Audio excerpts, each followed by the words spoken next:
tous et bienvenue sur notre plateau L'énergie dans l'air du temps. Merci d'être aussi nombreux à nous regarder chaque soir dans notre émission. Aujourd'hui, nous continuons notre débat sur les avancées scientifiques et les réalisations techniques en essayant de comprendre comment et surtout de quelle manière les énergies marines peuvent-elles s'affirmer face à l'énergie nucléaire qui est et qui demeure depuis le premier choc pétrolier en 1979 les premiers producteurs d'énergie dans le monde. Tout d'abord, il faut savoir que l'eau recouvre en grande partie notre planète, principalement à travers les mers et les océans. Elle constitue donc une source d'énergie importante aujourd'hui peu exploitée. Il s'agit des énergies marines. Ces différentes énergies sont engendrées par l'énergie solaire du vent et de la gravité. Elles n'émettent donc aucun gaz à effet de serre et sont ainsi renouvelables. Parmi ces énergies, on distingue l'énergie marémotrice qui exploite les phénomènes des marées, l'énergie hydrolienne qui exploite les courants marins, l'énergie éolienne qui profite des vents marins plus puissants et plus réguliers, l'énergie thermique des mers qui exploite les différences thermiques entre les eaux de la surface et les eaux profondes, et enfin l'énergie houlomotrice, c'est-à-dire l'énergie engendrée par la houle et les vagues. Dans un premier temps, afin de nous renseigner sur une énergie renouvelable très exploitée dans le monde, je vous prie de faire un tonnerre d'applaudissements à notre premier invité, M. Benjamin Rossi de Lala. Bonjour. Monsieur Rossi de Lala, vous êtes le directeur de la centrale hydroélectrique de Puylaurens. Alors, éclairez-nous un peu plus sur votre centrale pour informer les téléspectateurs qui vous écoutent. Alors, pour vous situer concrètement, le barrage de Puylaurens est situé dans le département de la Lozère. Son barrage s'inscrit dans une véritable politique d'aménagement du territoire et de gestion intégrée à ce cours d'eau. Il constitue une voûte de 73 mètres de hauteur, dont la retenue d'eau a une capacité de 12,8 millions de mètres cubes, ce qui lui confère d'être le plus grand ouvrage de retenue bâti durant ces 10 dernières années. Il a été inauguré le 9 juillet 1996, soit environ un siècle après l'apparition des premières centrales hydroélectriques en France, bon certes qui demeurait plus archaïque, mais dont le principe était tout de même similaire. Ce barrage confère aussi un débit minimal de 500 litres par seconde à l'aval du barrage durant la période estivale et la constitution d'une réserve de 500 000 m3 permettant largement de répondre aux besoins en eau en matière d'irrigation du secteur de la région. Toute cette eau constitue donc une véritable source d'énergie qu'EDF a décidé d'exploiter en installant une usine hydroélectrique d'une puissance de 3,9 MW au pied de ce barrage. Alors, c'est bien beau tout ça, mais pouvez-vous nous expliquer le fonctionnement de ces centrales hydroélectriques? Mais bien sûr, alors pour ce faire, je vous ai même confectionné une petite maquette. Alors, l'eau est retenue et stockée dans ce barrage, ici modélisé par ce bac. Or, il faut savoir que plus le volume d'eau retenu et la hauteur de la chute sont importants, et plus le barrage est susceptible de produire de l'électricité. L'énergie cinétique de l'eau, dont le mouvement est entraîné par la gravité, entraîne une turbine fixée à un axe qui fait tourner à son autre extrémité un aimant polarisé, donc un aimant possédant un pôle nord et un pôle sud. Cet aimant, on l'appelle le rotor, parce qu'il tourne.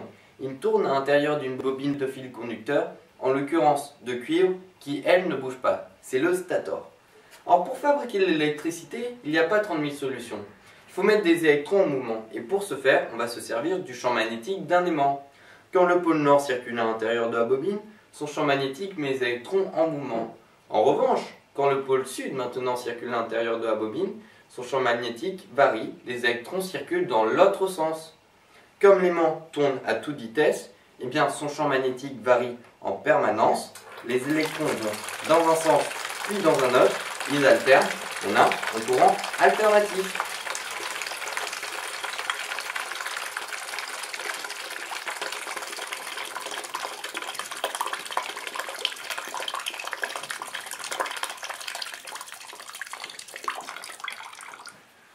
L'énergie hydroélectrique est un véritable potentiel, mais serait-elle capable de concurrencer l'énergie nucléaire?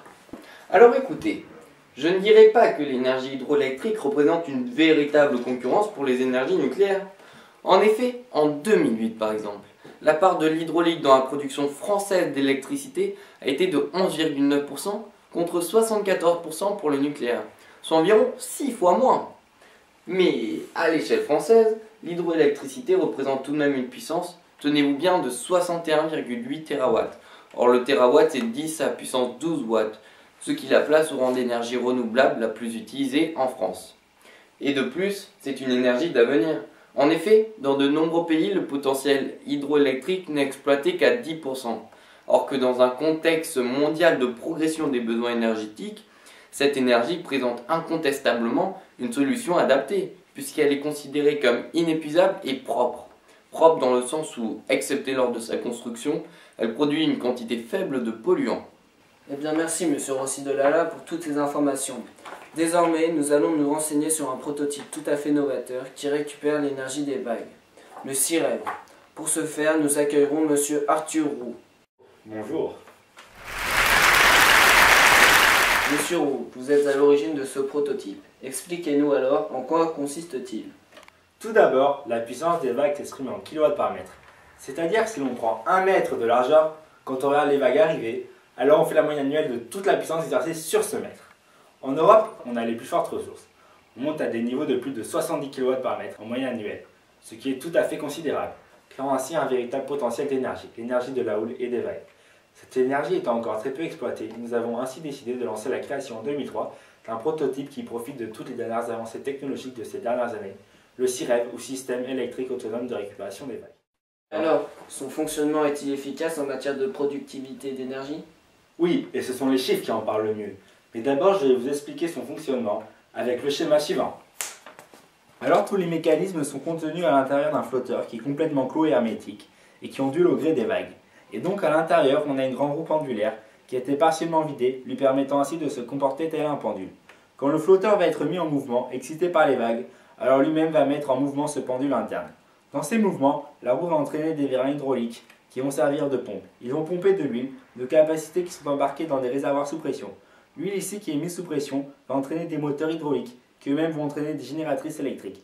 Le courant est mutualisé dans des transformateurs et envoyé à la cote par un câble électrique qui ressort de l'engin.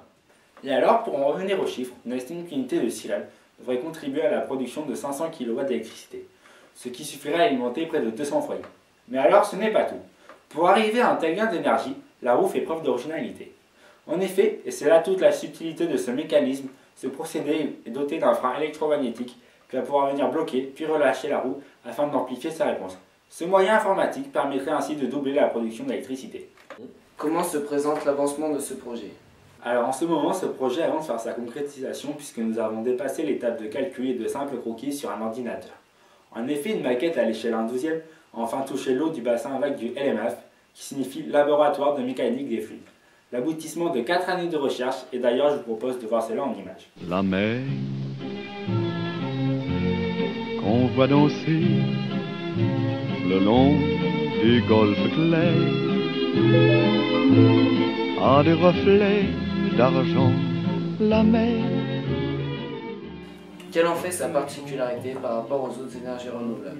Cette énergie utilisée est intéressante par rapport à d'autres énergies renouvelables, en ce sens que l'on va l'exploiter l'espace maritime qui jusqu'à présent très peu, voire quasiment pas exploité. Alors que pourtant c'est un réservoir d'énergie tout à fait phénoménal, qui d'après moi peut largement suffire aux besoins de l'humanité et auquel on n'a toujours pas touché. De nos jours, je pense que l'on se doit de développer les énergies renouvelables. C'est quelque chose qui est primordial à l'heure où la question de préserver la planète est de plus en plus présente dans la mentalité des citoyens. Oui, mais justement, l'implantation de ce culbuto jaune au niveau de l'espace maritime ne sera-t-il pas une véritable nuisance visuelle pour la belle vue du littoral? Non, détrompez-vous. CIREV ne sera pas rendu visible de la côte puisqu'il sera éloigné du rivage d'environ 10 km afin de profiter au maximum des mouvements de la mer et d'offrir ainsi peu de nuisances visuelles. Eh bien merci monsieur Roux. Donc, notre prochain candidat est le président d'EDF. Je vous demande d'accueillir monsieur Pétriac. Bonjour messieurs, dames. Donc, nous l'avons compris avec notre dernier invité, le projet CIREV présente un potentiel intéressant.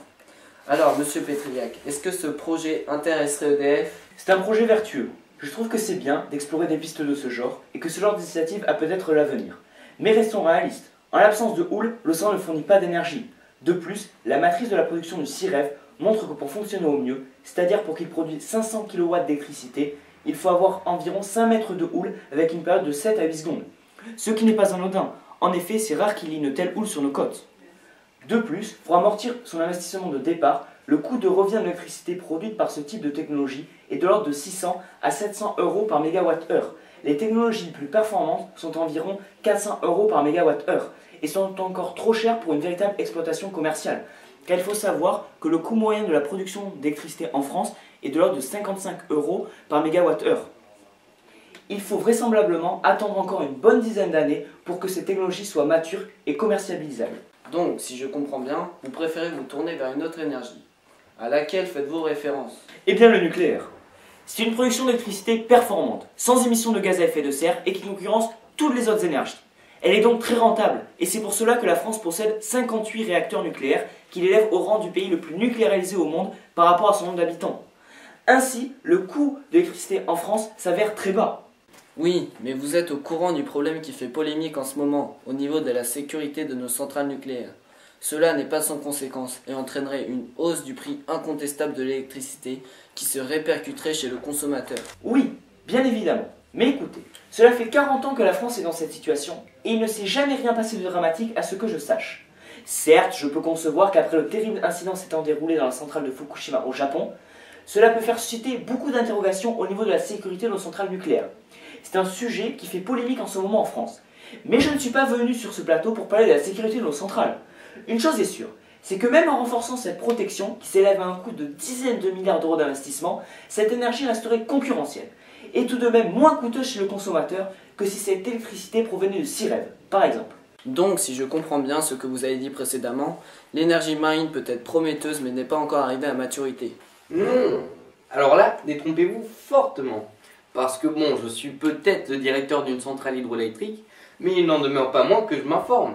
Je me suis donc penché sur ce sujet et j'ai récemment entendu dire que les collectivités bordelaises investiraient 1 million d'euros sur les 2 millions prévus pour créer un site hydrolien d'environ une dizaine d'hydroliennes dans la Garonne et l'estuaire de la Gironde.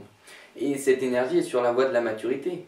D'après mes informations, l'hydrolien devrait être exploitable en 2018, contrairement à l'holomoteur. Bon, veuillez m'excuser monsieur Roux de l'annoncer, mais pour l'holomoteur, on peut parler de 2 à 3 ans de plus. Et ce qui est intéressant, c'est que sur l'hydrolien, nous bénéficions du deuxième potentiel en Europe, soit 5% du potentiel mondial. Et de plus, cette énergie est tout à fait satisfaisante en matière de productivité, puisque les turbines fonctionneraient 7000 heures par an, soit 80% de l'année. Un ensemble de 40 turbines dans la Garonne permettrait ainsi de produire 20% de l'éclairage public, ce qui se révélerait être un atout indéniable pour la ville de Bordeaux. Nous l'avons donc compris, l'énergie marine s'avère être une alternative vertueuse qui tente de s'affirmer de plus en plus dans notre société. Je pense notamment à 40 projets sur l'énergie des vagues qui sont en cours, ou encore la création du site hydrolien en Aquitaine, comme nous l'a justement précisé M. Rossi de Lala. À l'heure où les centrales nucléaires sont une crainte pour la population, la quête de l'énergie renouvelable s'avère être une alternative à envisager fortement. L'énergie hydroélectrique, par exemple, a su tirer profit de son véritable potentiel et constitue désormais 16% de la production électrique mondiale, ce qui lui confère d'être l'énergie renouvelable la plus utilisée dans le monde. Malheureusement, chers téléspectateurs, il est temps de rendre l'antenne. J'espère que vous avez apprécié ce débat.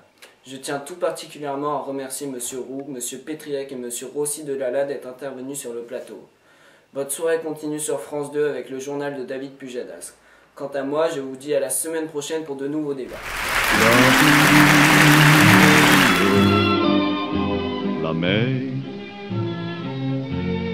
au ciel d'été, confond ses blancs moutons